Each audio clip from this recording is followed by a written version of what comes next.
Hello everyone, welcome to my English class. Today I am going to explain about first chapter of English of class 12, the last lesson by Alphonse Daudet. Persia defeated France. Then Persia captured two districts, Alsace and Lorraine from France.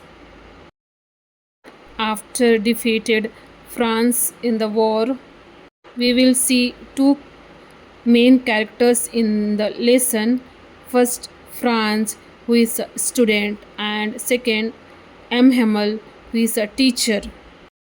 Franz is very late for school today and he is very scared because his teacher is going to ask many questions based on participle.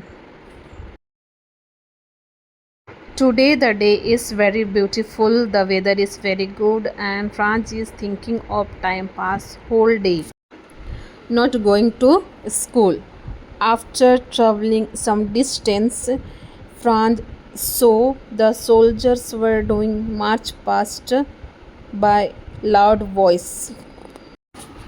When I passed the town hall, there was a crowd in front of the bulletin board. For the last 2 years, all our bad news had come from there. The lost battles, the draft, the orders of the commanding officer, and I thought to myself without stopping, what can be the matter now? I hurried by as fast as I could go. The blacksmith who was there said, "Don't go so fast.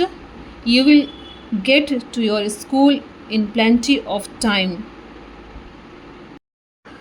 After reaching school, Franz thinks usually when school began, there was a great bustle which could be heard out in the street.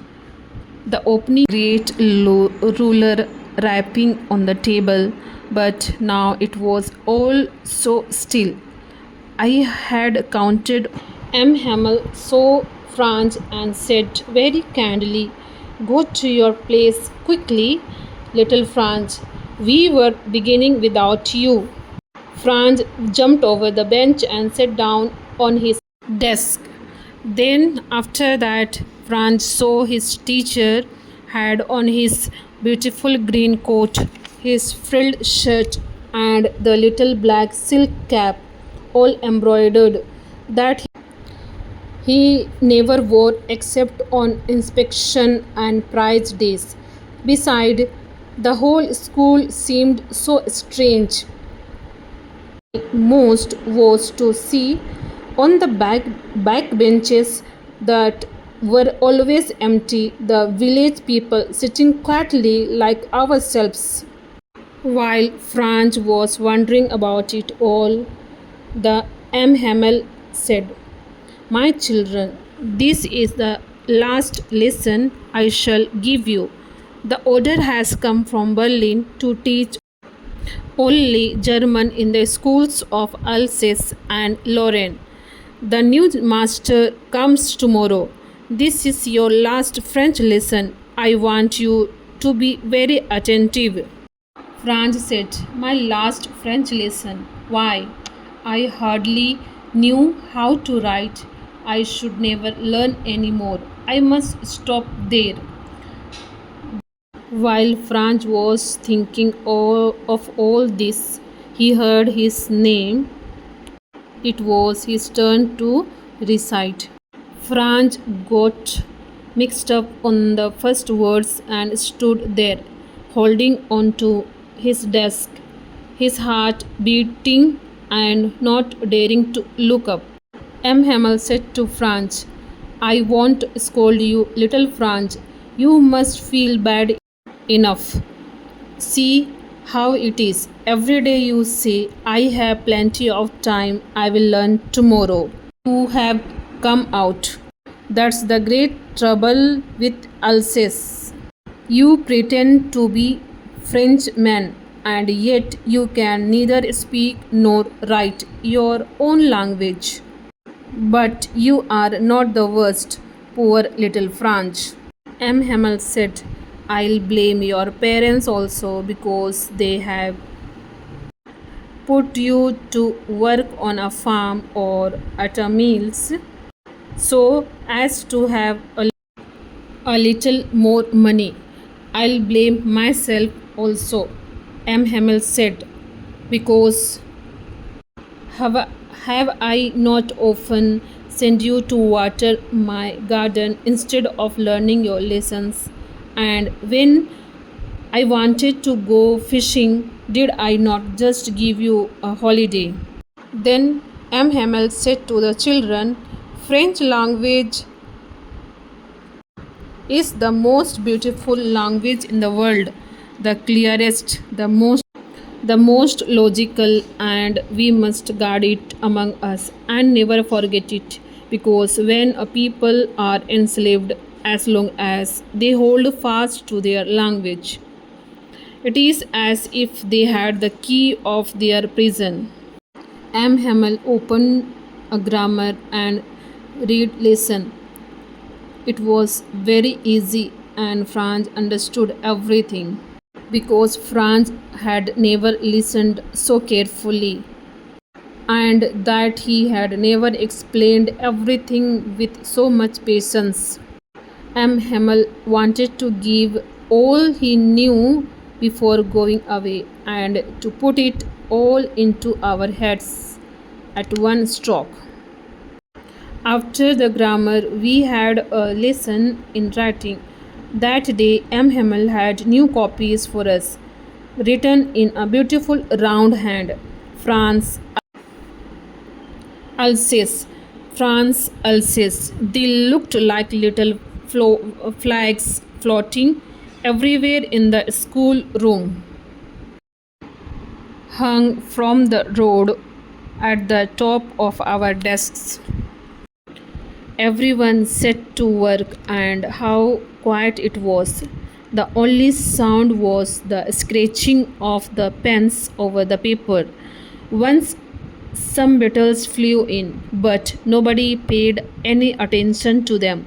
Not even the littlest ones who worked right on tracing their fish hooks, as if that was French.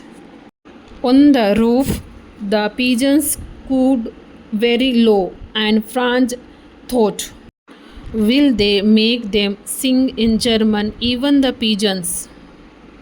Franz looked up from his writing and he saw M. Hamel sitting motionless in his chair and gazing first at one thing, then at another. He wanted to fix in his mind just how everything looked in that little schoolroom. 40 years he had been there in the same school with his garden outside the window and his class in front of him. Just like that, only the desk and benches had been worn smooth.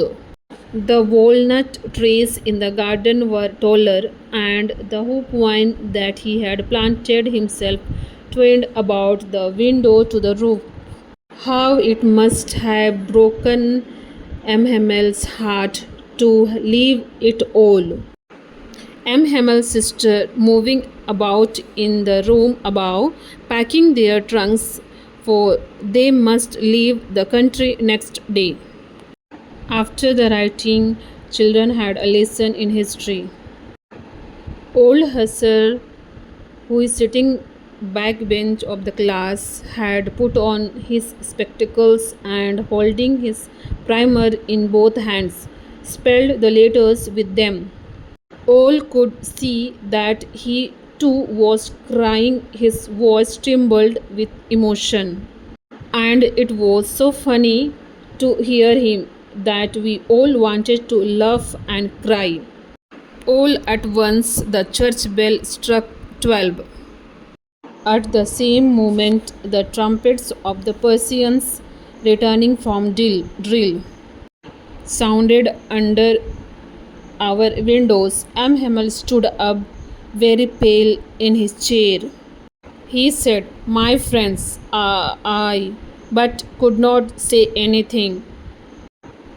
He turned to the blackboard, took a piece of chalk, and bearing on with all his might, he wrote as large as he could, Vive la France, which means France Jindabad.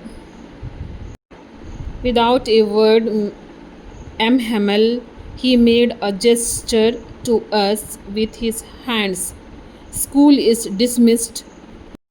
You may go. In the end, we learn from this lesson that impact of war in common people. Second, importance of language. We must learn to read and write for betterment of the present, past and future. Thank you. Like and share and subscribe.